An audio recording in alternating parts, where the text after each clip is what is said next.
Hey, welcome to another edition of Youth Alive North Texas podcast. We're excited to bring some conversations with some great friends, not just in our district, but outside, even across America. And one of the friends I have with me today is a longtime friend, known him back since he was in high school. His name's Chase Trimmier. Chase is at a church here in the Metroplex, a town called Argyle, called Cross Timbers Church. And Chase and I are just going to have a little conversation today. Chase, thanks for being on the call. Yeah, thanks, man. Super excited. Why don't you just take a minute, catch us up to date with your family and kind of where you're at, what's going on? Yeah, so me and my wife, Serena, we live just south of the town that we're serving in, Argyle and Roanoke. We actually are expecting our first child in mid-February, and so we've been trying for about 4 years. So it's been a crazy year, but God's blessed us, and it's been a little bit of a crazy journey going through that. But yeah, we're really excited, and so we've been here at Cross Timbers for 2.5 years, and been with the student ministry here that whole time, and so yeah, it's been a lot of fun. It's been a crazy year, but it's been really, really good. That's great. Tell us a little bit about your role at the church there, Cross Timbers. Yeah, so when I first got hired, I actually was a campus student pastor for our main campus, the Argyle campus. And then about a year in, I got promoted, and so now I'm the central student pastor. So I oversee the student pastors and student ministries on all 3 of our campuses. And so we've got a campus in Argyle, one up in Denton right downtown, and then we've got a campus out in the Corinth area that we call Lake Cities. That's very cool. Now, I know since you've been there, Chase, you've been there a couple years, you've been pushed. You've been pushed to grow. You've been pushed to learn. Maybe some things sometimes have been uncomfortable. What would you say were the top maybe 2 or 3 things that you've learned in these last 2 years of being at Cross Timbers?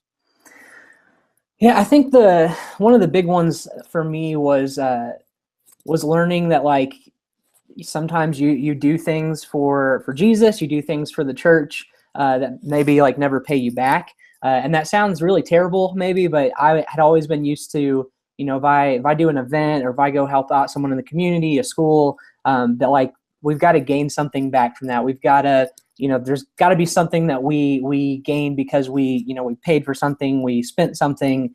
And so I think learning what it really means to like bless our community, like no strings attached, that was kind of tough because I was always looking for the payback, and that's not what it's about. And so that was a big one. The other thing too, I think, is just learning to work with other churches, and not just saying that, not just going to like the monthly lunches, but actually making those connections where we do ministry together. We do school events together with guys, and we learn how to meet in the middle on things. We learn how to maybe sacrifice a little bit because it's greater for all of our churches, not just our church. And so those have been 2 really big things, I think, that have just weighed heavy on me is learning what it means to bless the community, and learning what it means to be as well be a part of the community and not just in your own world. So yeah, absolutely. And I know just from talking to you over the past 2 years, your church has a huge involvement, not just with community, but with schools. You're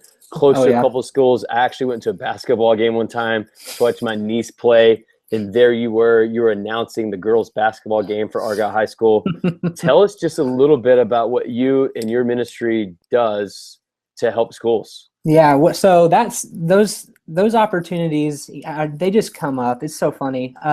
So we started with really just wanting to show up to the school, go to school lunches, visit our students, and just being around campus. You meet teachers, you meet principals, you meet the gatekeeper, the front desk lady who checks you in. And so the more that we started creating these relationships, we started being asked to do stuff. And so that was really funny. We were actually at a football game on a Friday night, and they were honoring kind of all the coaches in the school.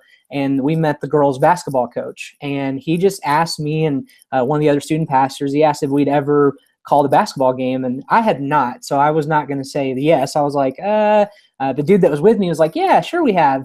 And after that conversation, I found out that he had not done it either. And so we had to like Google and learn really quick how to call a girls' basketball game. But we did that, and that just kind of opened up doors for other things. For we got asked by the principal to help welcome the librarian and to help her kick off some clubs. And so just stuff like that, when you're trusted and you're on campus and you say yes to things, and even if you don't know perfectly how to do it, you try to learn and you just try to be a servant. That's opened up just some of the weirdest doors at the school, but we've met so many students that way. We've been able to bless teachers and students, and so it's been a really, really cool opportunity, and it just keeps going. I have no clue what I'll get asked to do next week, but it'll be something completely different probably than anything we've done all year. Yeah, absolutely. And when you say you don't know what you're going to be asked, you're asked because you're on campus. How often, or what is kind of your strategy, your weekly schedule look like about being on the campus, you and your other youth pastors at the other campuses? Yeah, so we attempt to be at our high school and a middle school every week. And so typically on Tuesdays we'll be at the high school, and then Wednesdays we'll pick one of the middle schools. And so each of our campuses, like we have, and everybody kind of knows, you have your predominant high school where you maybe pulling most of your students from. And so we attempt to always go to that school every week. If time allows, and we'll kind of spread out and go to some of the other schools, but we always try to go to those two main schools. And so when you're there weekly, like you say, you're checking in, you're seeing the same faces. That's something that's always opened up those doors, created those opportunities. And so we like to do that. And then it's a little bit of a sacrifice, but there's not that many home games for football. So like this year, the varsity team in Argyle, they only have 4 home games. So we're going to do everything we can to be at all 4 of those home games. And when you're in really anywhere, but especially a kind of a town, a smaller city or town, everyone's there. So teachers see you on the sidelines, they see you walking around with students. And so just that presence, man, is so important. And that's really what opens up those conversations, and because they know you and they can go ask other teachers who know you now too. And so you get a little bit of that credibility and reputation, and everything just starts snowballing from there as far as the opportunities you start getting. That's cool. Man, when I first got into ministry, people would say stuff like, man, ministry would be great if it wasn't for people. And you kind of laugh and chuckle at that, and you understand what they're saying. But at the end of the day, we realize that people are our reward, not our sermons, not our songs, none of that. And it's all important, and it makes up ministry. But the greatest treasure on the earth is it's people. So through your schools, through your church, all your campuses, give me a couple of stories of students or maybe some leaders or teachers that you've run into that you're like, man, this has been a big reward. Yeah. One that I think about right off the top of my head, is we have a student who just graduated back this past year, and probably 10 months ago from today, he was cussing me out in the church parking lot, yelling about how he, didn't believe in this stuff, and he's only coming to meet new friends and to meet girls and all this kind of stuff. And I mean, like, cussing me out to a point where I was uncomfortable. And so that has radically, supernaturally transformed to today, where he is now being mentored by one of our coaches, and he actually helps lead one of our 6th grade boys small groups. And it's just crazy to see the life change that's happened in him. And that's been a huge story for me, of just, and a reminder of not giving up on those hard students, not giving up on not just a hard student, but like a student who really doesn't want anything to do with you.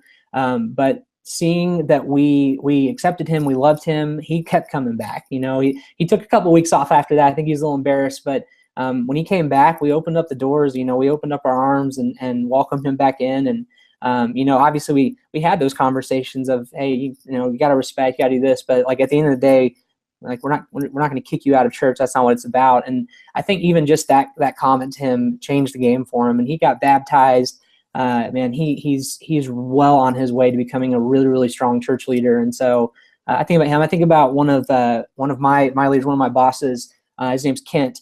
I meet with him every other week, and something that he's impressed on me that's been very challenging for me is this idea of, not an idea, but what the Bible says about equipping the saints. And so Ephesians chapter 4, verse 11-12 talks about how God gave apostles and prophets and evangelists, and it says to equip the saints for the ministry, not to do the ministry. And that's something that's always been challenging for me, because I have a job and I think I've got to do all these things. That's why I'm here. That's why I get a paycheck.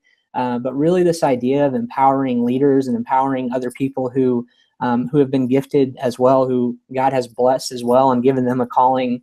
That's been a huge challenge, but I've seen leaders. We've got a leader named Jaron. I've seen him really like come into his own and begin to own the student ministry. And he actually is like a student pastor, and he takes on responsibility just like a student pastor. And it's been really cool to see him to really own the student ministry and to even be able to lead other leaders now. And he's a volunteer, but that's really what it's about. And so, and then another one, last one, yes, for a couple. I think about a teacher named Miss Sutton, and Miss Sutton is at Argyle High School, and she's like that teacher that everybody loves. Everybody knows Miss Sutton. All the students love her. She's fantastic.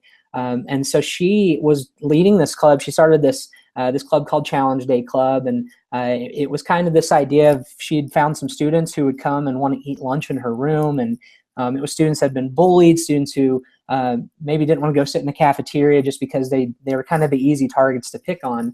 And so she started this club and rallied some students together that they meet every Tuesday, and just their goal is just to basically be positive influences in the school. And so what we were able to do, though, is we were able to come alongside of her, not bring our own deal in, but come alongside of what she was doing and just say, hey, we'd love to do whatever we can to help. And she now asks us, and it's a little bit of sacrifice too. She asked us to bring tacos in on once a month to Taco Tuesday is what they call it. And so we bring tacos in, but it's opened up this door to about 80 students every month that we get into a classroom with, a lecture hall, and we get to hang out with them. We get to encourage them. But she also opens the platform for us to invite them to student events, for us to just speak some life into them. And we've created some really cool relationships with students who some of them have come to church, some of them haven't, but they find us every time we're on campus, and they engage with us, and they know that there's people who care about them. And so it was really cool just to see that of her asking us to come alongside, and she was kind of hesitant in doing it, but we've been doing that now for about 3 years. And that actually opened up the door one day because teachers were asking her, hey, do you know some guys who can lead a pep rally? And she goes, I know just the guys. And so we ended up leading a pep rally last year, the first pep rally of the year, all because we came alongside Miss Sutton, and she really has fought for us and made sure that we were the guys to call if the school ever needed anything. And so it is a challenge to have to drop everything and go do a pep rally, or have to take some of your budget money and buy tacos for something that's not even a church event. But it's been really, really cool just to have that opportunity and to see the success of a church working really well with a school and it having a positive impact on both. That's awesome. Man, Chase, I'm super proud of you and the work that you're doing there in Argyle, and just to see how much you've grown. We're recording this podcast today with video. I'm looking in your office right now, and I see two things that are pretty important: some books on the bookshelf, and then what's next to that looks like a calendar of you planning the year out, maybe week by week, month by month. Could you just take a few moments? There's a lot of youth pastors listening to this call. Could you talk about how you're growing daily, weekly, through books, podcasts? And then can you talk a little bit about planning of how you utilize your calendar, all that kind of stuff? Yeah, for sure. So I think just some really practical things as far as growing. I always listen to the Craig Rochelle Leadership Podcast. Him and Andy Stanley's Leadership Podcast as well. They put something out once a month. What's really cool now too is that they have put the notes out as well, so you can take the notes that they have. You can download that. It's really easy to find it. You can just Google it and you'll find it pretty quick. But what I've also found with that too, and I've just learned, is that as I'm hearing those things and listening to those guys, I always try to write down a person's name that I know needs to hear it. So whether it's someone on my team, whether it's a volunteer, whether it's just a student who's maybe one of our student leaders, I try to make sure to take that moment or take that lesson and go and take a moment with them and teach that back to them. And because, as we're teaching things, that's when stuff really begins to settle in for us. And so podcasts, I actually don't listen to a ton of podcasts, but one that I'll jump into here and there is the YM Answers from Kenny and Elle. It's on stuffyoucanuse.org.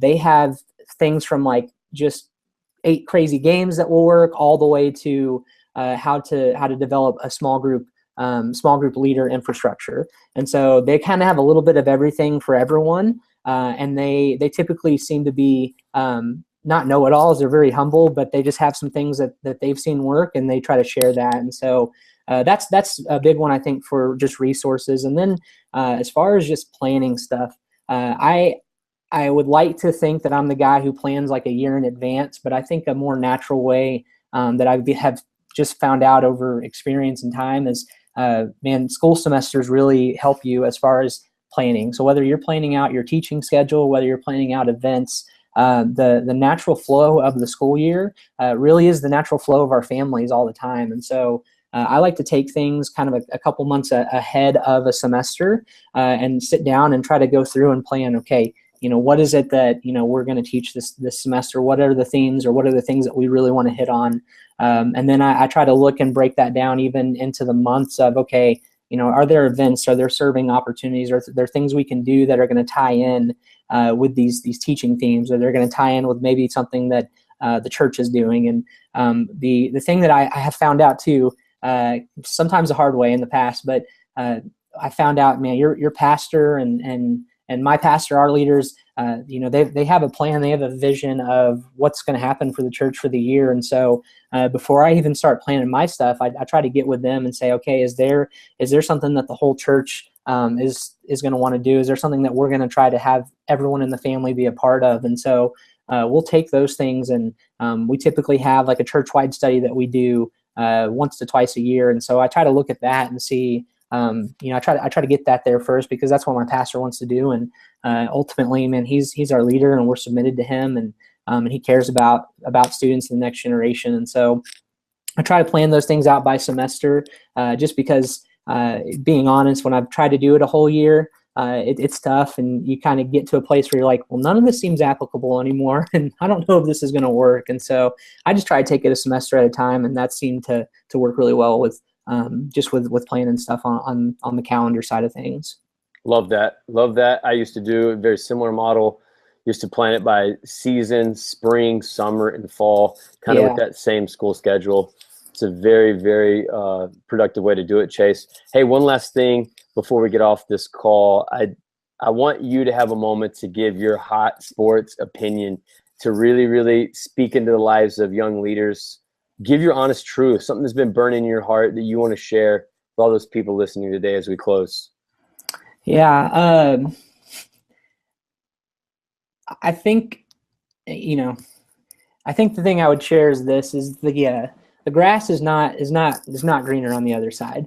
I've been, I think, in so many different settings, and so many different church settings and ministry settings, and I've been at places where I had a ton of resources, I had no resources, I had a ton of volunteers, I had no volunteers, and I think what I've realized, and what I really wish everyone would know, is, man, wherever you're at, that's where God has you, and plant yourself there, and be loyal to that, and work as hard as you can, because no matter where you end up in ministry, no matter where you end up in life, there's always going to be situations or issues or problems that you have, and they're just different in different places. And so I think something that I had to learn a few years ago was just this idea of, when do I know God's telling me to maybe go somewhere else, or is God keeping me here? How do I know that? And I think what I realized is, when God shuts the door, he shuts the door. It's clear. You don't have to ask a ton of questions. You'll know.